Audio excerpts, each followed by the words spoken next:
வணக்கம் மக்களே. வாட்ஸ்அப்பை டெஸ்க்டாப்லையோ இல்லை வெப்லையோ யூஸ் பண்ணிட்டு இருந்தீங்க அப்படின்னா இந்த அப்டேட் உங்களுக்காக தான். ஸோ இது ஒரு அப்டேட் கிடையாது, ஒரு வார்னிங், ஒரு அவேர்னஸ் அப்படின்னு சொல்லலாம்.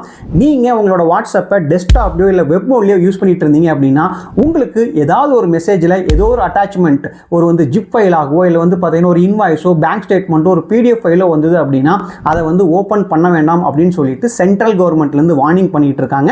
இதுக்கான ரீசன் என்ன அப்படின்னா, ஹேக்கர்ஸ் பார்த்தீங்கன்னா இந்த ஃபைல் மூலிமா மால்வேர்ஸ் ஸ்ப்ரெட் பண்ணி உங்களோட அக்கௌண்ட் ஹேக் பண்ணுறதுக்கான சான்சஸ் அதிகமாக இருக்குது.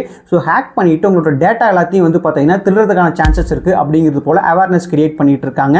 ஸோ நீங்கள் வாட்ஸ்அப்பை டெஸ்க்டாப்லையோ இல்லை மொபைல்லே யூஸ் பண்ணாலும் சரி, இல்லை எந்த மோடில் யூஸ் பண்ணாலும் சரி, இந்த மாதிரியான எந்த அட்டாச்மெண்ட்ஸையும் ஓப்பன் பண்ணாதீங்க. ஸோ இதுக்கு நீங்கள் என்ன பண்ணணும் அப்படின்னா, உங்களோட மொபைல்லையோ இல்லை டெஸ்க்டாப்லையோ வாட்ஸ்அப் யூஸ் பண்ணுறப்ப ஆட்டோ டவுன்லோட் ஆப்ஷன் கொடுத்துருந்தீங்க அப்படின்னா அதை டிசேபிள் பண்ணிடுங்க. எந்த ஒரு அட்டாச்மெண்ட்டும் டவுட்ஃபுல்லாக இருந்தது அப்படின்னா அந்த அட்டாச்மெண்ட் ஓப்பனே பண்ணாதீங்க, டெலீட் பண்ணிருங்க.